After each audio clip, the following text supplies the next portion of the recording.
welcome. You're turned into the KF&JF podcast. This is the Table of Bethesda. My name is Zane. I'm Sharon. And I'm Brandon. And today, people, we're going to be going into a little topic. Saying it's, am I my brother's keeper? And you don't hear that no more. It's like... I think last time I heard that was Juice. Yeah, well, no, New Jack City. Oh, yeah. New Jack City, you know, it's like, am I my brother's keeper? You know, and there's a lot that plays into that, you know, as far as being your brother's keeper. You know, what plays into it? What is it? Being, like, responsible. When you talking about, like, this is a full circle of not necessarily your blood brother, you know. Like, right now, we have a generation of people that, you know, you go around like, that's my brother, that's my boy, that's my partner, but yet you'll sit back and let them go down a rabbit hole, or you see them addicted to something and you don't say nothing to them, or you don't try to reel them back in. No accountability. No accountability. It's like, so how is that your brother, your homeboy? That's what, like, it bothers me to this day when I hear people, oh, that's my homeboy. Oh, he out here doing bad. Like, so you rather sit around and talk bad about him and how he doing bad instead of trying to help him. How is that your homeboy? Yeah, that ain't no friend. That ain't nothing. Like you out here like gossiping. Like you rather be sitting around talking about somebody badly, because they addicted to this or they addicted to that. When one addiction is the same. You can't say, oh, this person's addicted to drugs, or this person's addicted to pornography, or this person's addicted to food or shopping. It's an addiction. So what makes one worse than the other? I think that how, you know, a lot of people are. I saw Steve Harvey saying on a podcast one day, and he was like, you know what I'll tell you what the problem is. He was like, no man can accept, I'm saying, another man being better than him. And when I heard that, I said, what? I said, oh. It's like sitting here, can I accept you being better than me? Can I accept you being better than me? Right. You know what I'm saying? Like, we may cheer you on. We may say we love you. I love you, bro. I love you. But it's like, do I really accept you being better? Right. You know what I'm saying? Yeah. We do, because we cheer each other on. Right. You know what I'm saying?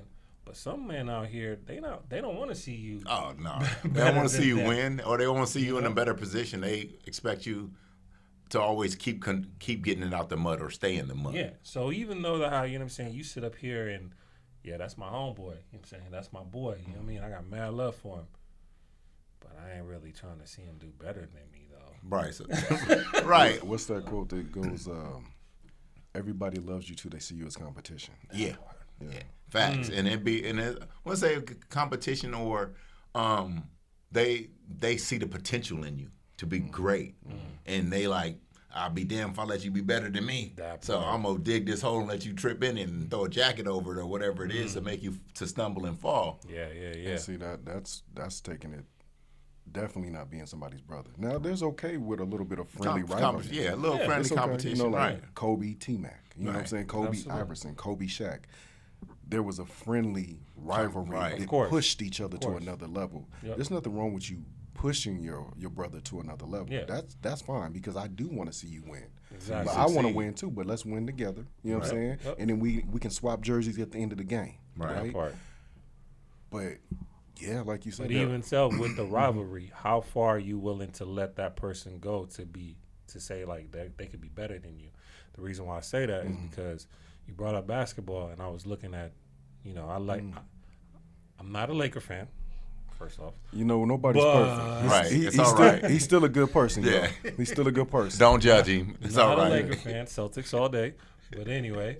Hey, you know what I'm saying? But I love Kobe. I think Kobe, outside of Jordan, Kobe's the next best. Yeah. So I was watching Kobe in 99. It was his second year in the league. Saying he dropped 33 on Chicago. I'm saying, and it had a point in the game where he was halftime, him and Jordan was kneeling down, you know what I'm saying, on hands on knees, and Kobe, you could see Kobe talking to him. And so they asked Jordan at the end, yo, what was he asking you? he was asking me about this move that I had just did. Like, yo, how you do that? I'm saying, like, you know, I want to learn that. Mm-hmm.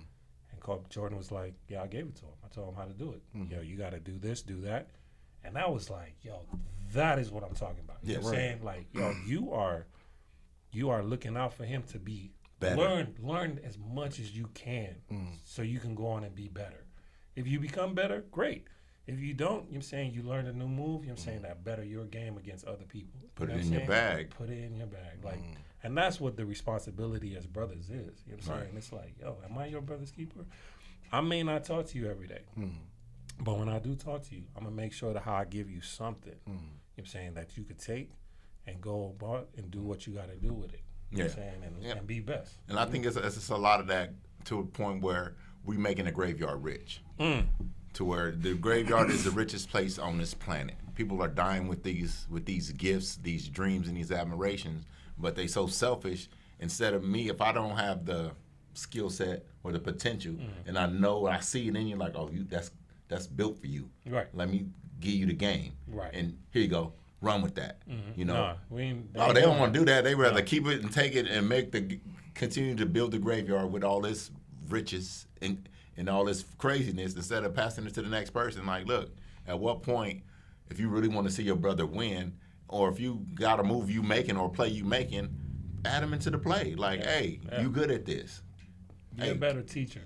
Exactly. And sometimes you got to follow before you can lead. That's for Do you feel like that's mostly prevalent in the black community? Oh, definitely. I wouldn't say it's only in the black community, but it's very prevalent. Yeah, because we have this thing where we're always competing against each other and we shouldn't. Yeah.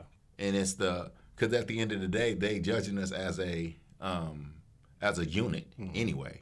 You know, not to even get into race, but technically that's what they gonna, you know.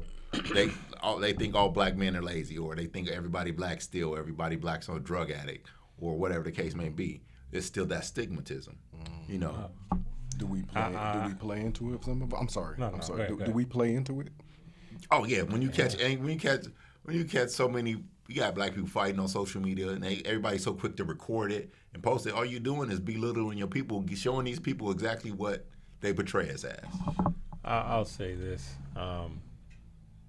I used to date this Hispanic girl, saying that her family was it was one house, but it was like multiple of them. I'm saying there was multiple families in there, and I used to be. She was like, "Come over." I'm like, girl, I am not trying to come over there. You know what I'm saying? But I would go over there, and you would see like a little bit more unity. You know what I'm saying, or whatever. And it was like, okay, that's what's up. I mean, don't get me wrong, they still fight.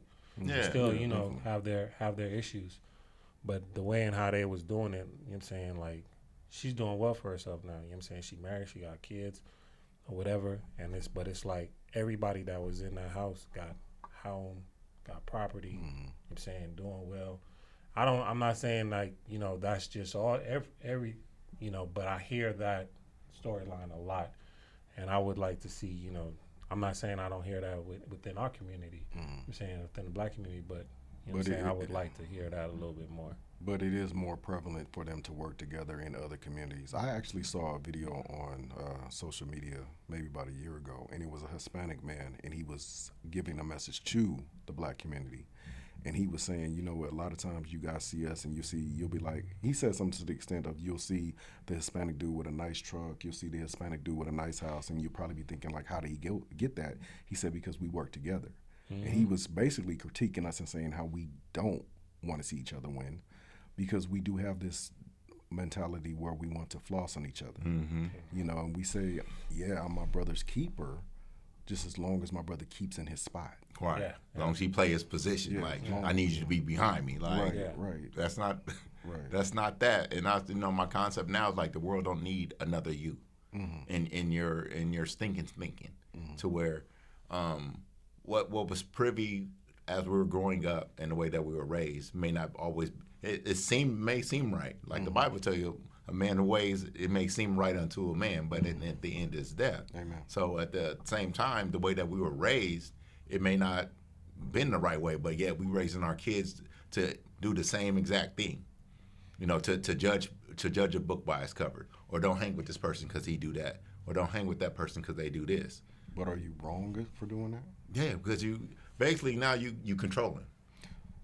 And I'm just asking from a perspective of a father myself. Yeah, there's certain individuals that I'm gonna veer my kid away Oh from. yeah, definitely. If I know they're gonna lead them down the wrong path, definitely, and if they're gonna cause hurt or harm to my kid, no Because problem. I'm not gonna lie, I'm screening the friends when they come to Oh, the door. immediately.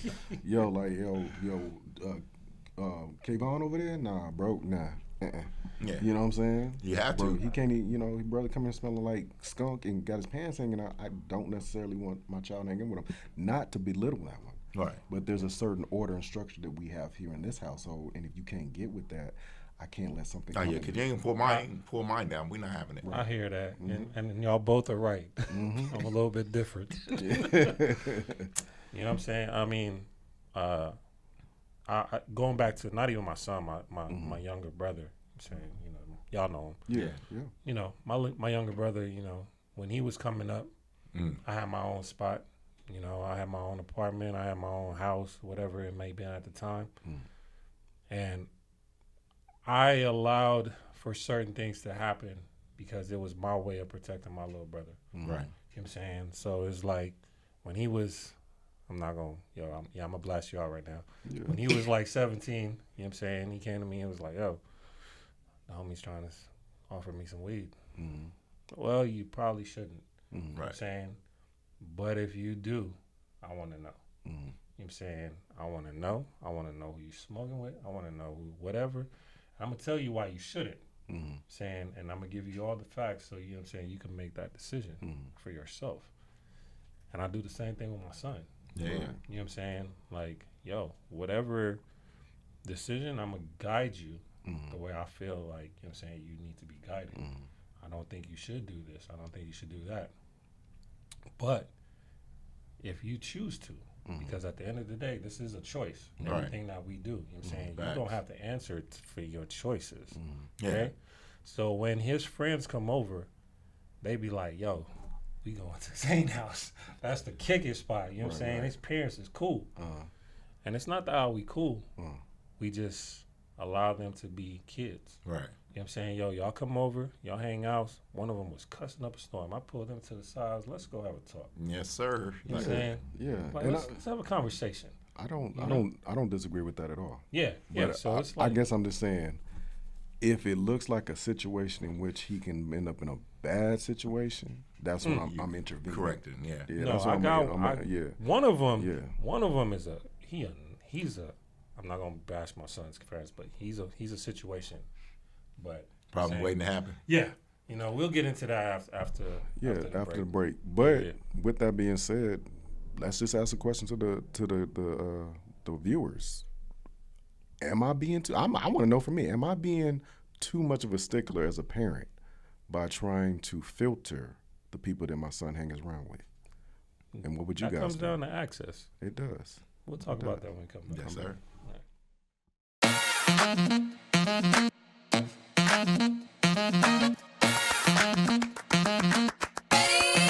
Let's go! Yep.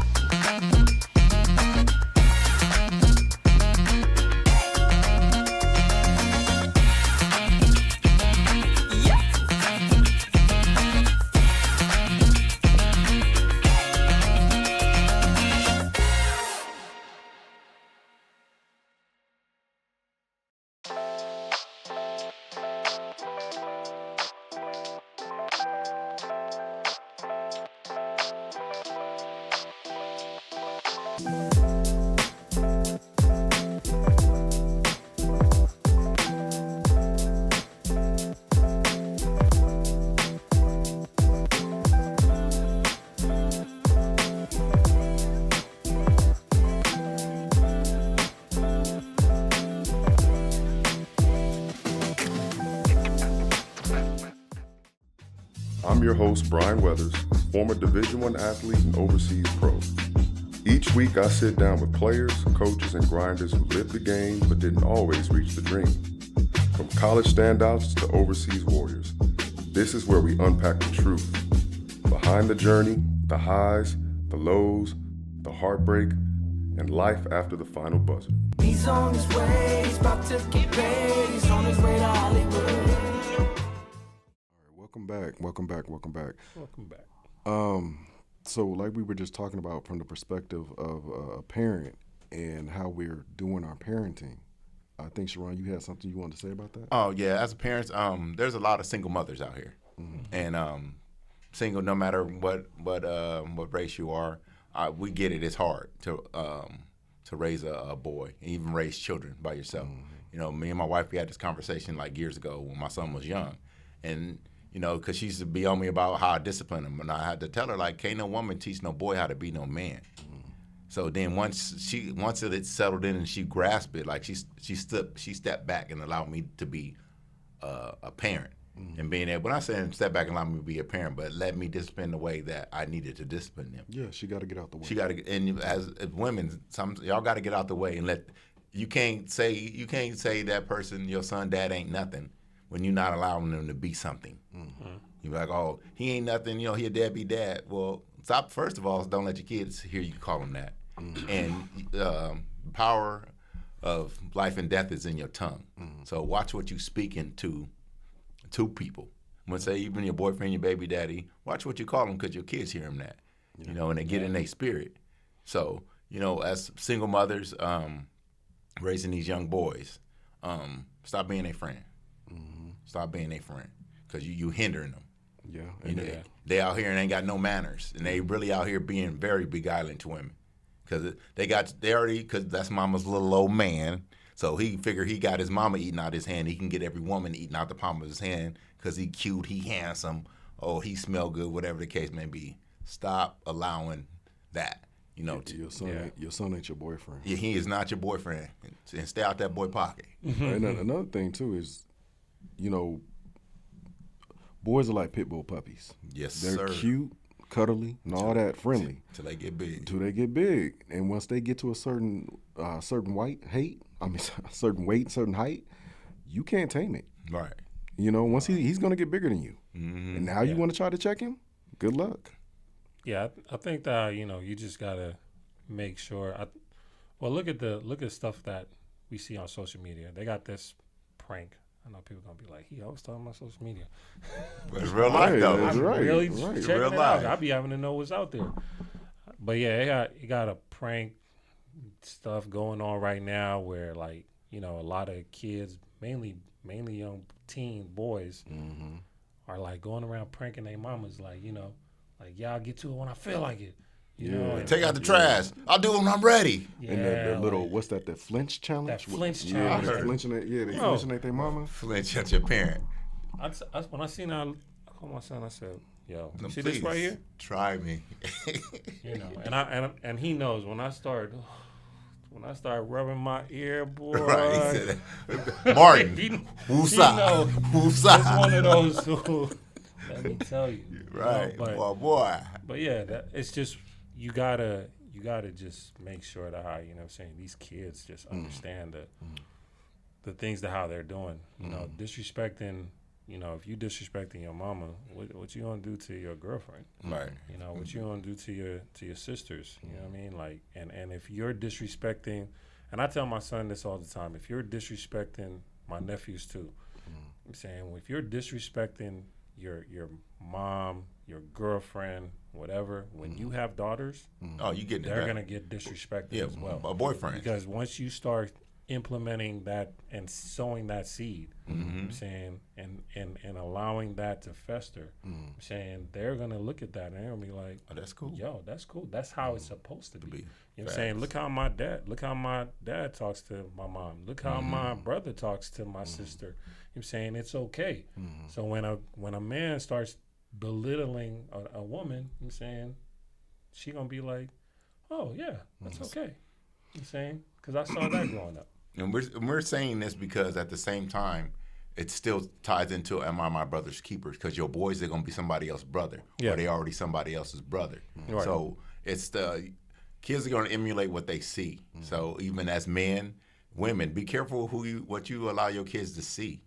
Yeah. You know, it's not cool all the time to let your kids see you smoke or drink or hang around with the wrong crowd. It might have been cool when we was growing up, But It ain't now cool. it ain't. That's not the thing where you want your kids to see. Oh, it's cool to be on the block, or it's cool to sag. And technically, if men really knew what that meant, if you sag your pants, you know what that really means? That means you was broken.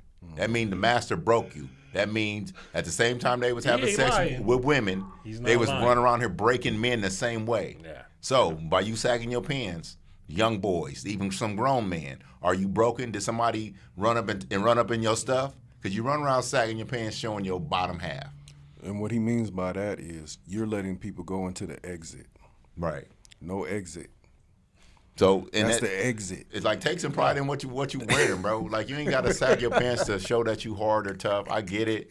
It's a style, but your pants shouldn't be at the bottom of your butt. Like okay, waistline, a little bit under the waist, that's cool. But when you out here in these deep sags, like bro, that's a bad representation. A bad representation. Of a style and even of a culture. Because that's not what the culture's about. And like Sharon was saying, you're like, what does this have to do with? Right now, we the big brothers, and we trying to have your back right now. Right. We're trying to tell you just from a standpoint of our people, our culture. You know what I'm saying? And my brother's keeper. And we're keeping it right now. We're And keeping it real. Yeah, we are, and Having a little that fun goes- with it. Yeah. Having a Don't little clown fun with it. We but- having a little fun with it. We got to laugh too. Yeah, and don't take it like we got all the right answers. No. We're giving you testimonies of stuff that we've been through. But that is the exit. yeah, that is the exit, right? On me. so Stop showing people like, I mean, unless you've been hanging around with Puffy now. Right. Baby Yeah. oil. But yeah, so Gotta you stop know, we reading cracking them, jokes. them we cracking Epstein jokes. But files. let's get We back was to reading the Epstein files earlier. Right. So we just, you know, we just want. But all fun and games, it's like, you know, we have to make it fun, but still have to make it a point for you guys to understand. You know, at times, young boys, understand what you're doing and what you represent. I always told mine, when you leave this house, you represent this last name. You know, so at the same time, when you leave your parents' house and your parents can't see you, how are you acting? You know, are you representing your father in the right way? But with that being said, you brought up something earlier that was really interesting to me when you were talking about the perspective of the something that you and your wife were talking about when it came to Pastor Mitchell. Yeah, you know. I think that ties into being your brother's It's keeper. just, being your brother's keeper, I'm saying, you know, I feel like this goes along the same lines, just who you give access to. All right. So myself and my wife, we were having a conversation, got a little bit, you know, intense. Intense. Huh? Intense. You know, that's the proper word for it. Right. He said, saying it got a we wasn't little bit arguing, we intense. was talking. Yeah. And, you know, I felt that what Pastor Mitchell was saying on there was correct. You know, however, when you say how you have to watch, he said, yo, you give people love, you don't give them access. And I felt how that was accurate to a certain degree. The reason why I say that is just because my story, and I'll just get straight to it. When I was in church, well, a church that I used to go to, I'm saying there was brothers that was in there that you can tell like they didn't really have a lot, right? So I came home one day and I was like, I was doing well for myself, you know, things was good. I told my wife, I was like, yo, I need a new wardrobe. She was like, what you talking about? I was like, yo, I'm about to, and I just packed everything up one day, took it to their house, dropped it off. That's what's up. You know what I'm saying? Their mom came out crying. I'm saying there was about 4 brothers. And, you know, when I heard Pastor Mitchell say that, I was like, yo, when you don't give people that are trying to find God access to you, you lose a soul.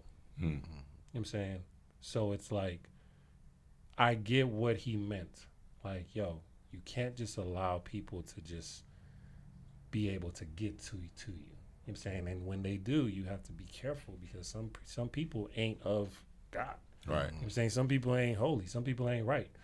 You know? And he even went on to say, he was like, some of y'all is married to the devil's son. Right. Like, You hold know? on. And I was like, yo, you ain't lying. You're Right. not right. You're not lying. So it's like when you look at the full context of what the message was, it was like, I feel you.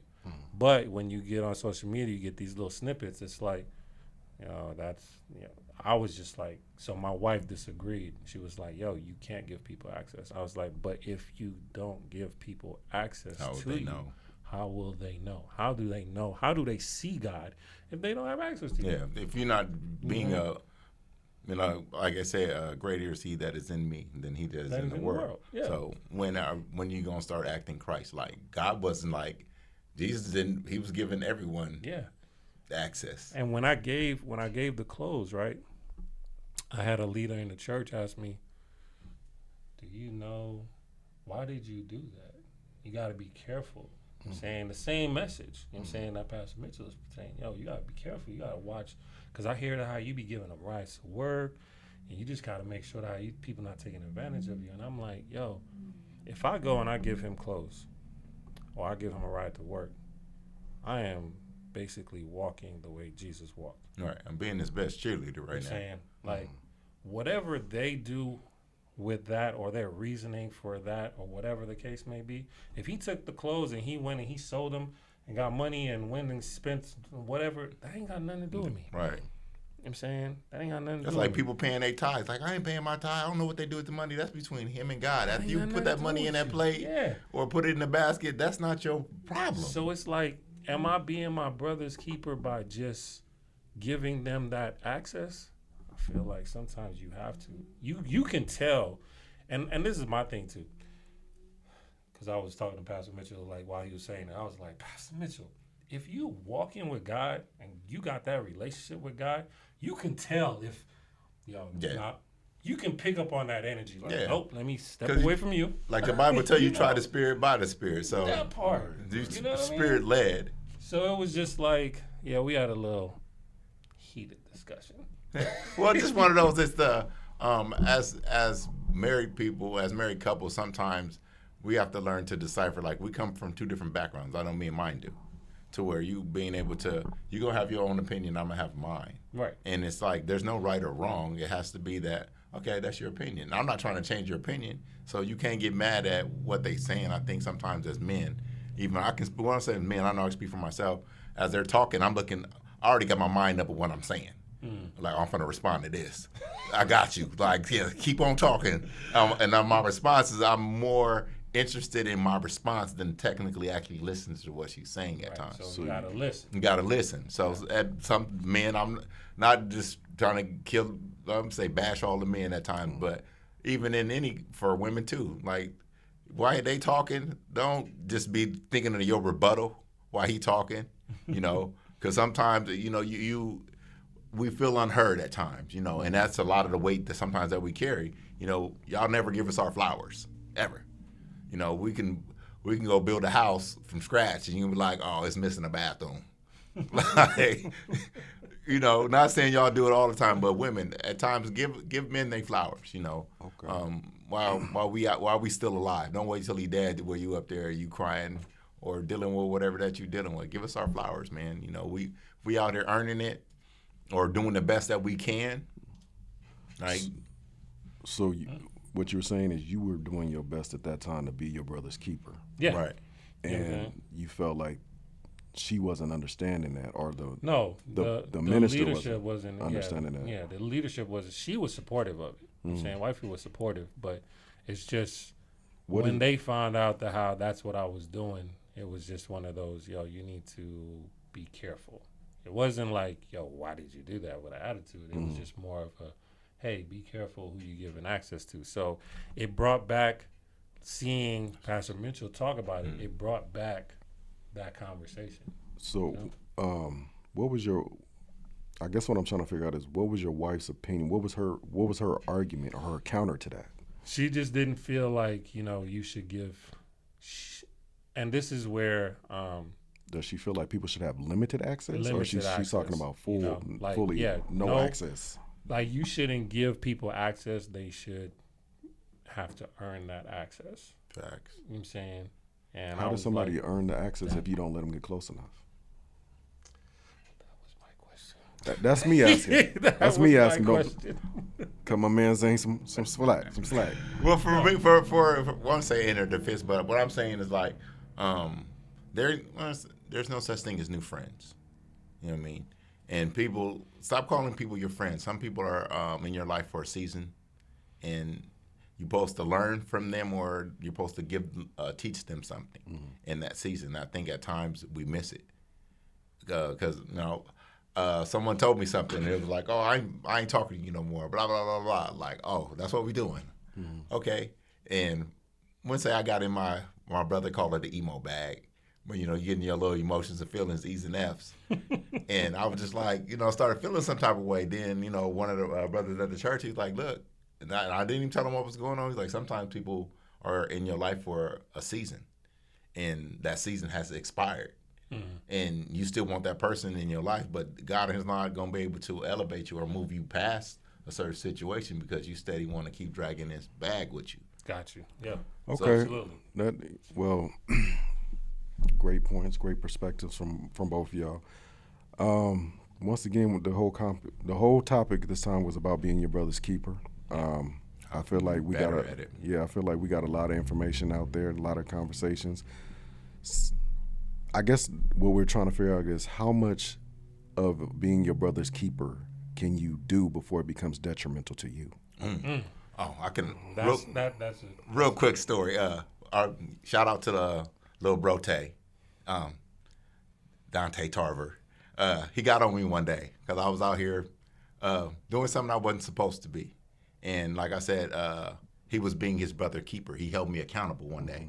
And as a man, generally I'm not a crybaby like that. But the conviction when he got on me, as he was on me like, bro, we don't do that. He's like, I don't care if this going to catch me a fade. Da, da, da, da. He was like, because he know like his tonality, I'm not going to take that from too many people. Not at all. But he understood what he was getting himself into by telling me the truth. By holding me accountable. Yes, sir. And I love Lil Bro for that. And it was just like, look, we ain't going to be doing that. And I was what's like, his name? Dante. Tay, what's up, bro? Shout out to Dante. Once again, this is another episode of the Table of Bethesda. I'm Brandon. I'm Sharon. And I'm Zane. Salute. Thanks for watching.